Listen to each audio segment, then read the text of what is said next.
Hey guys, welcome back to the podcast. I am Amanda. I'm Laura. I'm Kendra.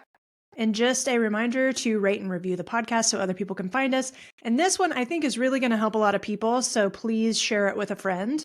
But you guys are in for a big treat today. Our guest is Dr. Milene Argo. She's a practicing internist in Georgia with over 25 years of experience. She is also a physician coach. I first was introduced to her in one of Sunny Smith's previous coaching programs, but it wasn't until a recent birthday party trip in November that I really got to know her. There is just something about Milene. If you've ever met a soul whose very presence leaves you feeling more grounded and settled, that's Milene. Add to that, I found out she has a special talent in the hula hooping and salsa dancing arenas. So she's pretty much the full package. So today we're going to talk about difficult relationships in our lives. Welcome and thank you so much for joining us, Milene. Hey. Thank you so much for having me. And wow, what an intro. I didn't know that everybody would hear about my special skills of hula hooping and salsa dancing. That's per the birthday party, get to know you that we did. Yeah, the little known facts. Thank you so much for joining us, Milene. Thank you for having me. It's a pleasure. Can you tell our audience a little bit about you, like your training, family story, journey to coaching, all the things? We'd love to hear about it. Sure. Thank you. I've been practicing medicine for a little over 25 years. I'm a internal medicine doctor. I practice outpatient medicine. I'm married to my second husband. I have two kids that are 18 and 27.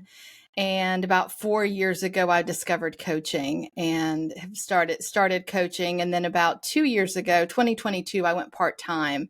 So I'm working 3 days a week clinically in an outpatient internal medicine office. And then I coach 2 or more days a week, depending on my client load.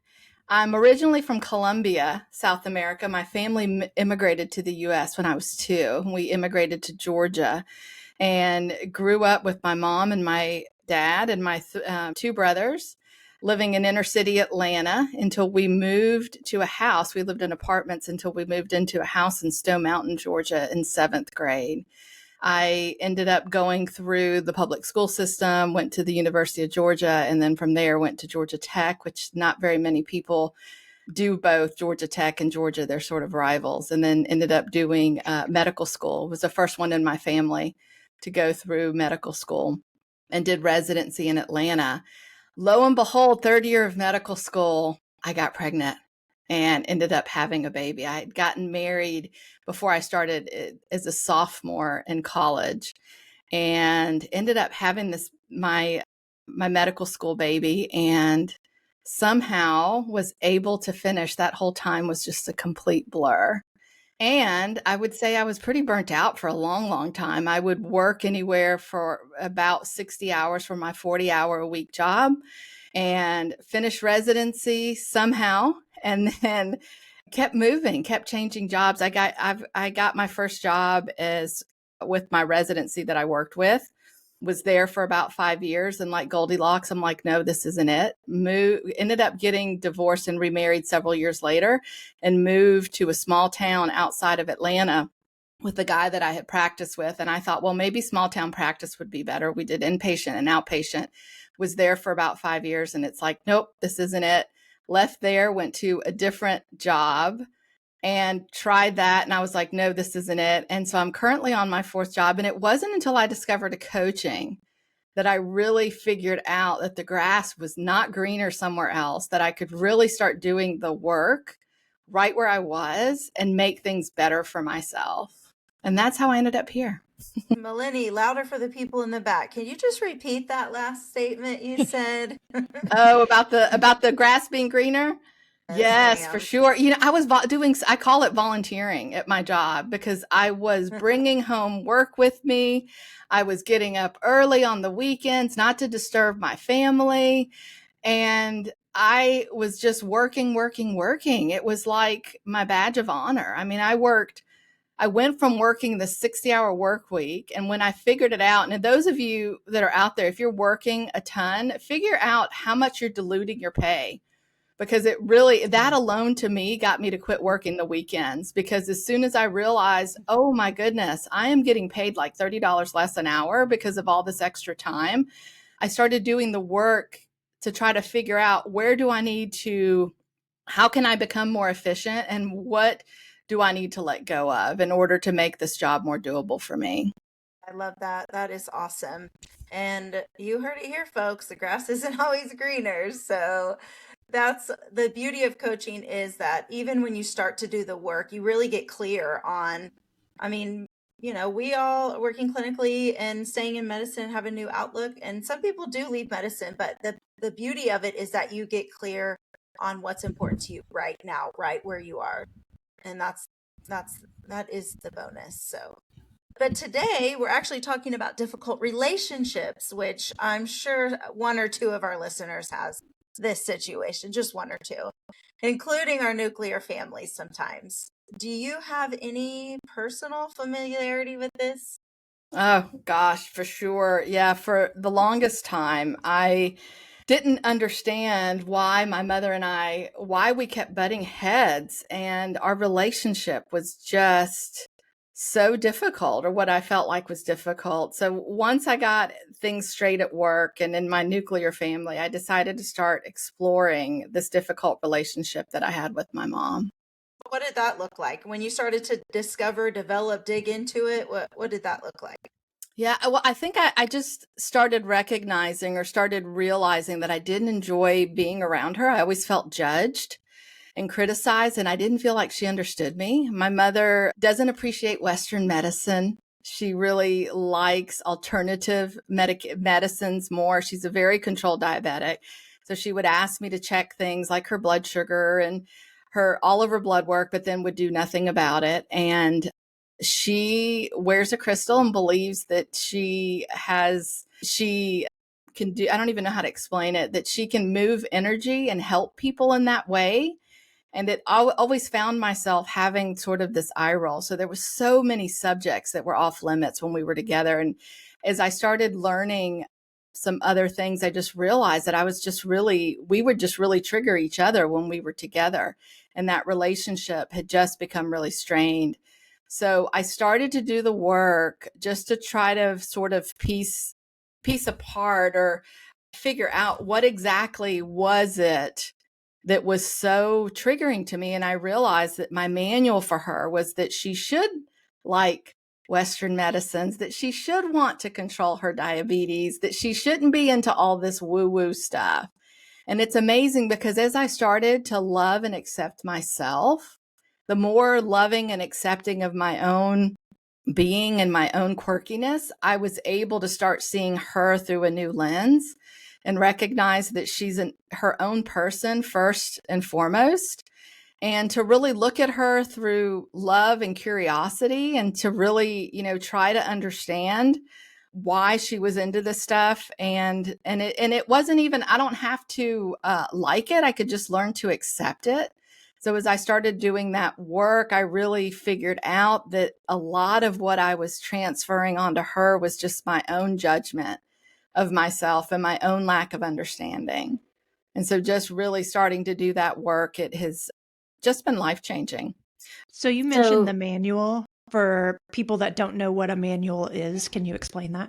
Sure. A manual is just this whole list of unspoken and unwritten expectations that we have for another individual. Because anytime we're in relationship, it's you and this other person. It's really made up of a bunch of thoughts in our head about who that person is and how they should act, and things that are good and bad and so forth. So your mom recently got a diagnosis. Can you share how this is a different experience than it would have been 5 years ago, since putting in the work that you've been doing? Yeah, my mom was diagnosed with appendicitis back in September. So we got through that surgery. She did well. And then she flew back to Columbia, because my parents have since retired there. And when she discovered she had an abdominal mass and a pelvic mass. So then they came back here for surgery. And lo and behold, when they went in, they discovered that she's got metastatic colon cancer. That's so hard. Yeah. So how has that changed? How has your experience it have been before you done the work that you've done? Yeah, And I how think if has the work helped you? yeah, if this would have been 5 years ago, number one, I think I would have been placing a lot of blame, like she should have gone to the doctor. She should have had her colonoscopy, right? All those things that we know. And I probably wouldn't be nearly as involved. So some of my sadness is just thinking about what I would have lost out on, because I don't think that, number one, I wouldn't have been here for her. I would have kind of let her deal with it on her own. And now I recognize that, yeah, we all suffer in a variety of ways. And regardless of what we do or don't do, I think that having someone that loves you and supports you to be by your side is just so critical, so incredibly critical. So I think the big change is that I've been here for her. I'm taking a leave. I'm going to be taking some time off to be with her and to help her. Getting over her surgery was a really big deal. She had an exploratory laparotomy. Both of her ovaries were huge. They were like 15 centimeters apiece. She had a part of the cancer on her bladder. She had a part of her bowel had to be resected. She's got stage 4 disease. So I really feel like, wow, our time is ticking. I feel like I've already lost so much time with her just because of my judgment of her. And I do think, as I look back, I needed the time to be away from her, to really be able to define who I am, because realizing that what I had realized over the last few years is that growing up, my parents loved me. They loved me dearly, but I still felt like something was missing. And their ability to attune to my needs as immigrants in a new country, they didn't speak the language. They had a lot of financial pressures. That a lot of the overachievement in me was really this expectation that my parents never really had the ability to, I don't even know how to say it, because they didn't get it. It's not even that they never even had it, so they didn't even know how to do it, as far as, seeing me as an individual, seeing me as my own person, allowing me to make my own decisions. And now what I'd realized is that a lot of me fighting up against was that they had a way that they thought I should be, but never asking me, Milene, what do you like? I mean, do you want the red dress or do you want the blue jeans? And I had to sort of get away from them in order to really become my own person. And I've realized that my attachment was very insecure, and achievement was sort of my way of making my way in this world. And it served me well up until a point. And I've completely gotten lost as to where I was going, but That's Oh, okay. that's But no. can I add something here? I want to highlight that you had this difficult relationship with your parents, with your mom. Mhm. Now we hear so many stories of people just saying, I've got to cut off complete contact with, and I had a similar situation with my dad. And I did have to cut off contact with him for a couple of years, but to cut off contact forever and not try to go back and heal that relationship, I think is a mistake. I think what you're describing, where you have done this work on yourself, which this is all we ever have control of, is ourselves, and being able to see your mom as another human being doing the best that she could with what she knows, is just, I just think it's so important and so powerful and so good that you have been able to accomplish this. Yeah, and I definitely believe that cutting off communication with the parent, especially if they're harmful to you, I think everyone's situation is different, but I think the real growth is to stay in the relationship, because of course, one way of getting rid of a problem is to get out of the situation. That gets rid of the problem completely, but there's such an opportunity for growth and figuring out how do you navigate that relationship and have boundaries where both people feel like they're benefiting from the relationship. Because Absolutely. to tell you, it wasn't easy. I mean, there were times where my mom, they would come stay with me and I could only have them here for a certain number of days. And I was like, no, they've got to go. Right. But over time, the relationship has gotten better and better. And, you know, my mom has actually learned, and I've learned that, you know, there are some things that just really trigger me and I just walk away. And there's some things that I tell her that really trigger her.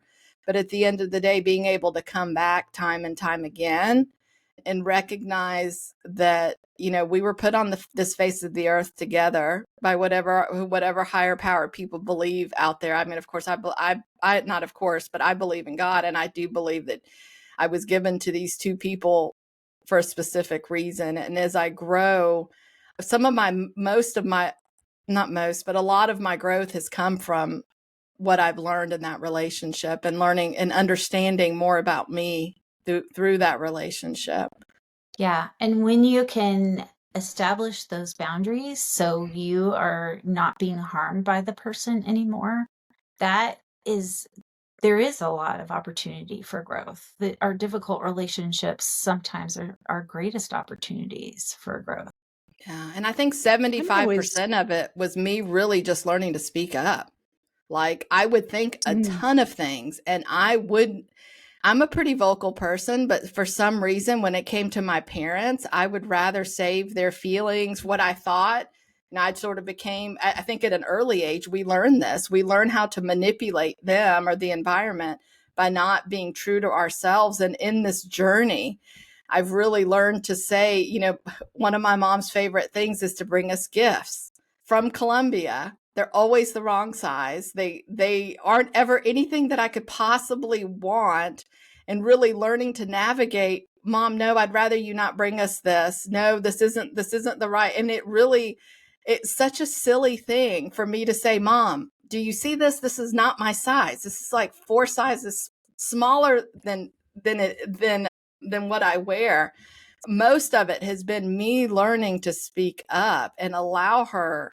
You know, she would say things like, well, that really hurts my feelings or something. And I'm like, I understand. But then at the same token, Mom, I mean, what am I supposed to do? Just tuck it away? Because then she'd come back and ask me, where's that pretty peach shirt that I bought you? Right. And the one that fits the dog. Exactly. So learning to speak up has been huge. Learning to have boundaries as far as, you know, no, Mom, I like to plan things in advance. You can't come this weekend. How about next weekend? Let's look at our calendar. And it's almost like we learned this whole new entire way of being in this new language where, you know, I think in relationships, it's not a matter of not hurting the other person, but it's really recognizing anytime when any human relationship, there's going to be harm and learning how to repair. And I think that is the crucial skill is that now it's not like someone's hurt and then you go to your corner and you never talk about it. It is having that hard conversation and being able to express yourself in a way where both people can understand. There's this saying is that I heard on some podcast, it'll come to me. I think it was Glennon Doyle's podcast. She's got a really good podcast on emotionally immature people. It was around Christmas time, and they were talking about understanding. And it says that it doesn't matter how you say something. It really matters the listener's desire to understand what it is that's being said, that we will find a way to communicate if the other person really wants to understand where I'm coming from. And I think that was a big hurdle that my mom and I really came to, was really learning how to talk to each other in a way where we could both understand what the other person needed or wanted. Your story resonates with me so much that like I feel like I've done so much work, but then the one person who can trigger up, I'm always shocked at what this avatar is acting like whenever my mother is around. I'm just like, what in the world? Like I do so well elsewhere, but there's something about those nuclear relationships that like bring up old stuff. Talk to us about attachment and developmental trauma. Yeah. So one of the things I realized for several reasons that developmental trauma is this sort of new, it's not even in the DSM, the diagnostic manual yet, but it's basically as children, we need to get all of our needs met. And there's all of these stages that we go through. And as an adult, when you don't get all of your needs met, you end up having this thing called developmental trauma or complex PTSD. And it's really, you have some emotional dysregulation. You have a lot of, what is it called? A really negative self-concept. And then you have some problems with interpersonal relationships. And as I realized that, hey, that was me, that was, I always felt like my emotions were really big. And I did a great job. And it still like surprises me that we can be so incredibly functional in our day-to-day jobs, but then have so much interpersonal dysfunction on the inside, right? It's like no one sees that, the anxiety and the overwhelm and all of that. And as I started to learn about this stuff and see it in a lot of my clients, I coach exclusively physicians. And what I've realized is that a lot of the cognitive work, it gets you so far. But there's a lot to be said for when you say, okay, I'm going to form this boundary, and then they come back week after week after week and they can't do it. Or they're so scared of conflict, even though they may, be this very successful physician, but have a really hard time talking to their office manager about, something that they need, and recognizing that so many of us are really hurting. And this whole thing of perfectionism and overachieving and putting other people's needs in front of our own, healthcare has attracted so many of these people, including me. Mm-hmm. And recognizing that my attachment, that I had a lot of insecure attachment just with other people. I remember I've had lots of friends, and for some reason my friendships would then one day just end. And then I would have another friend, and the same thing over and over and over again. And what I've recognized is that I've got super anxious attachment, just really worried, will this person still like me? Am I doing enough for them? Am I really into this relationships? And just really caretaking for their emotions, to where my emphasis is more on them than on myself. When eventually my brain will go, gosh, this is so much work. And then I'll get out of that relationship thinking that it's the relationship's fault that this is so much work, whereas I'm just not allowing the other person to be themselves. And so as I've been really working on becoming more securely attached and learning who I am and what I like and how I want to show up for people, and recognizing that we all have a variety of needs and wants, and that it's not my job to make sure that Amanda has everything she needs in this relationship, or that, that if Laura likes for me to celebrate her birthday, that I celebrate her birthday just like she likes, or if Kendra, wants me to call her on Friday, that it's my job to call her on Friday. It's recognizing that I am an individual, and that I'm just here to be in relationship with these people, and that we can always, if something is broken, then we can come back together and we can fix it. That term just left we can repair in the relationship, that she can tell me what it is that's wrong so that we can repair. So we like to, a lot of, like, if you have deep traumas and stuff, then definitely a therapist or a mental health professional would be the ideal person suited for that.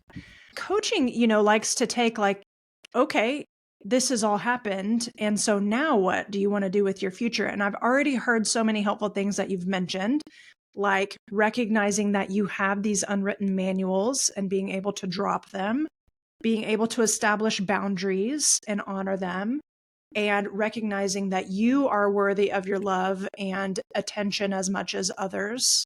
Anything else that has really helped you get to this place? Because I think we all, if we have a relationship like you used to have with your mom, what other things do we need to do to get to that place where we can share in this incredible moment in time that might not have ever existed if you hadn't done the work?